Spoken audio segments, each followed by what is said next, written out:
الیوم یئس الذین کفروا من دینکم، آج کا وہ دن ہے کہ جس دن اے حبیب کافر تمہارے دین سے مایوس ہو۔ بسم اللہ بسم اللہ مرحبا۔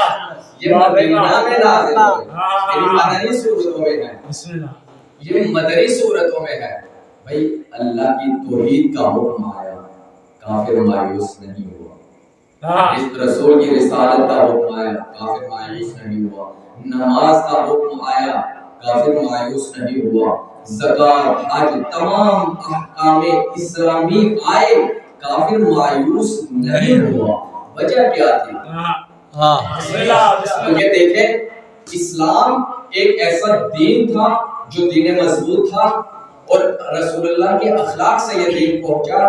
جب اس دین کے لیے لوگ بڑھتے رہے تو ابو سفیان لشکر لے کر کے رسول اللہ کے ساتھ جنگ کرنے جنگ بدر میں آئے۔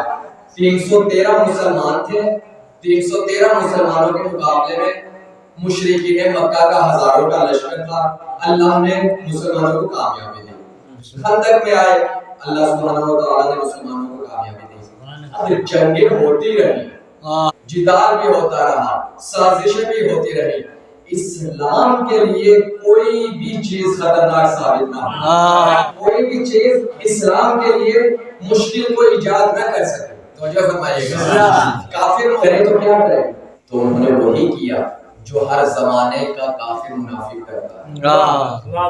انہوں نے اپنے لوگ اسلام میں داخل کروائے کہ یہ ہو تو ہمارے، رہیں گے وہاں، کام ہمارا کریں گے، رہیں گے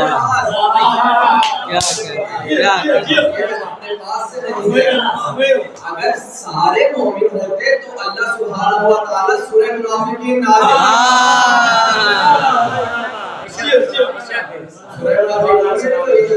کہ وہ آتے تھے اور اللہ سبحانہ و تعالیٰ کے رسول کے سامنے آ کر کے کہتے تھے ہم گواہی دیتے ہیں کہ آپ اللہ کے رسول ہیں، لیکن اللہ کہہ رہا ہے حبیب یہ جھوٹ کہہ رہا ہے۔ یعنی خود رسول تو نبی ہے، لیکن یہ جو آ کر کے کہہ رہے ہیں یہ منافق ہیں۔ لہذا کچھ لوگ ایسے تھے جو تھے ان کے کام ان کے لیے کرتے تھے، لیکن تھے ادھر۔ اب ایسا بندہ کہ جو نماز بھی پڑھ رہا ہے، جو روزہ بھی رکھ رہا ہے، جو حج بھی کر رہا ہے، زکات بھی کر رہا ہے، وہ اس دین سے مایوس کیوں ہوگا؟ وہ کس کا انتظار کر رہے تھے؟ وہ انتظار اس بات کا کر رہے تھے، قرآن میں سورہ آل عمران میں یہ آیت ہے أَفَإِن مَاتَ أَوْ قُتِلَ انقلبتم عَلَىٰ أَعْقَابِكُمْ کہ حبیب اگر آپ شہید ہو جائیں یا اس دنیا سے چلے جائیں تو یہ لوگ واپس پلٹ جائیں گے کفر کی طرف۔ اگر اس سے مراد مشرکین ہے، اگر اس سے مراد کافر ہیں، کافر تو وہ ہے کہ جو دین اسلام میں آیا ہے،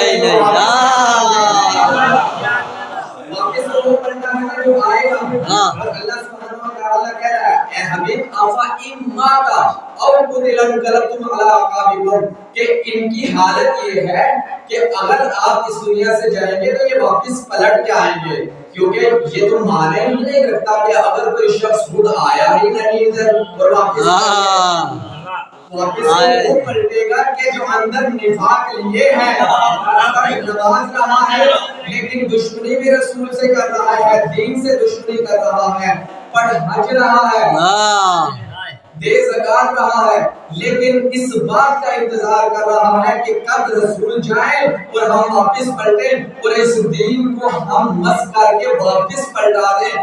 اللہ سبحانہ و تعالیٰ کہہ رہا ہے ہم اس دین کی ضمانت دے رہے ہیں علی کی ولایت سے، اس دین کو کامل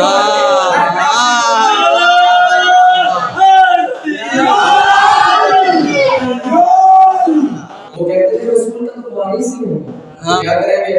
مرضی کا دین اور کے جیسا بھی آپ نے کرنا چاہا ہم کریں گے۔ جب وارث نہیں ہے، اور آپ یہ بھی جانتے ہیں کہ رسول اللہ صلی اللہ علیہ وسلم کہ جب بچے پیدا ہوتے اور اس دنیا سے چلے جاتے تو مشرکین تانا دیتے، لیکن اللہ نے اتنا آتیناک الکوثر کہہ کر کے کہ یہ کہہ دیا کہ حبیب ہم نے تمہیں کوثر عطا کی کثرت عطا کی ہے تم اپنے رب کی تسبیح کرو اور ان شانیک هو الابتر اے رسول تو ابتر نہیں تیرا دشمن ابتر اور یہ دیکھیں یہ آیت خود بتا رہی ہے کہ اس کوثر سے مراد جنت میں بہنے والی کوثر نہیں ہے بلکہ اس کوثر کی وارثہ فاطمہ ماشاءاللہ تانے دیتے تھے میرے رسول کو ابتر ہونے کا اب جب انہوں نے کہا کہ بھائی جنگیں کرنے سے کوئی فائدہ نہیں ہوگا ہم نے ہر قسم کی سازشیں کی لیکن یہ اسلام تو بڑھتا جا رہا ہے تو کیا وہ وہی ہوا نفاق کو داخل کیا لیکن اللہ سبحانہ و تعالی نے بھی انتظام کیا ایسا خاص انتظام کیا آگے یہ ساری چیزیں نازل کرنے کے بعد نہ نماز کے پیغام آنے سے کوئی کافر مایوس ہوا نہ حج کا نہ زکات کا نہ کسی اور چیز کا تمام کے تمام احکام اسلامی میں جو نازل ہوئے اس کسی بھی حکم سے کافر مایوس نہیں ہوا لیکن خم غدیر پر اللہ نے کہا یوم یئس الذین یہ جو کافر امیدیں ان کی امیدیں ٹوٹ گئی